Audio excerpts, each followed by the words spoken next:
கர்த்தருடைய பரிசு நாமத்திற்கு ஸ்தோத்திரம் உண்டாவதாக. இன்றைய ஜீவ வார்த்தை நிகழ்ச்சியை கேட்டுக்கொண்டிருக்கும் அனைவரையும் கர்த்தருடைய பரிசு நாமத்தினால் வாழ்த்துகிறேன், ஆசீர்வதிக்கிறேன்.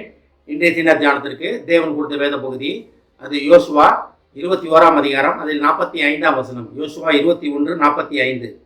கர்த்தர் இஸ்ரவேல் குடும்பத்தாருக்கு சொல்லியிருந்த நல்வார்த்தைகளில் எல்லாம் ஒரு வார்த்தையும் தவறி போகவில்லை, எல்லாம் நிறைவேறிற்று.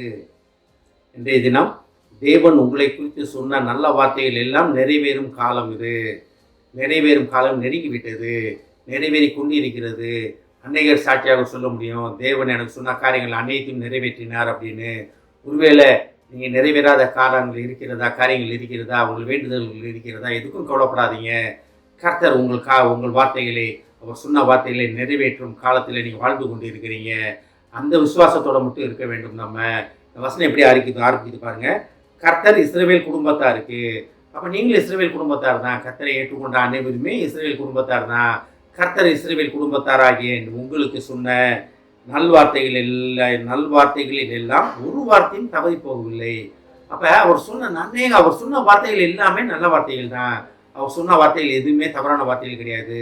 வார்த்தைகளில் எல்லாம், அப்போ அவர் சொன்ன எல்லா வார்த்தையும், உங்களை குறித்து சொன்ன எல்லா வார்த்தைகளும் நல்ல வார்த்தைகள் தான். நீ என்னுடையவன், நான் உன்னை பேர் சொல்லி அழைத்தேன், நான் உன்னை எனது சாயலாக படைத்தேன், உன்னை தொடிய கண்ணின் மணியை தொடுகிறான், நான் உன்னை மகிமைப்படுத்துவேன், நீ என்னை மகிமைப்படுத்துவாய். எல்லாமே உங்களை குறித்து சொன்ன நல்ல வார்த்தைகள் தான்.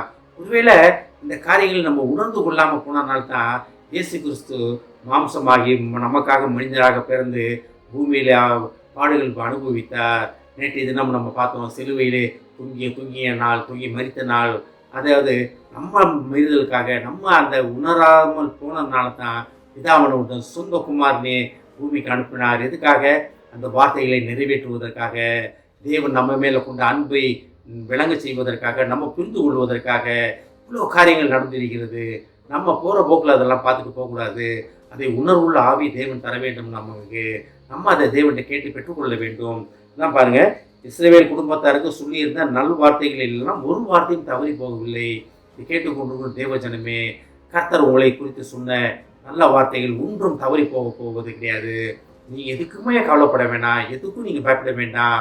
உங்கள் குடும்பம் ஆசீர்வதிக்கப்படும், உங்கள் பிள்ளைகள் ஆசீர்வதிக்கப்படும், பிள்ளைகளின் பிள்ளைகள் ஆசீர்வதிக்கப்படும், அவர் திருமண வாழ்க்கையை ஆசீர்வதிக்கப்படும். கர்த்தர் நன்மையானதையே தருவார்னு தான் நம்ம வேதத்தை படிக்கிறோம். அப்போ தேவ நாமத்துக்கு பயந்து மட்டும் இருக்கணும். தேவன் நமக்கு சொல்லுவதை கேட்டு நடப்பேன் அப்படின்னு இந்த லெந்து காலத்தில் ஒரு முடிவு எடுப்போம். நம்ம ஆண்டவரே, இனி பழைய வாழ்க்கையை வாழ்ந்தது போதும் ஆண்டவரே, இனி நீங்கள் சொல்கிறதை கேட்டு நடப்பேன் ஆண்டவரேன்னு நம்ம முடிவெடுக்கும் ஒரு காலமாக இது இருக்கிறது. நம்ம எந்த இடத்துல இருக்கோம்? அந்த வசனத்தை நான் திருப்பி படிக்கிறேன்.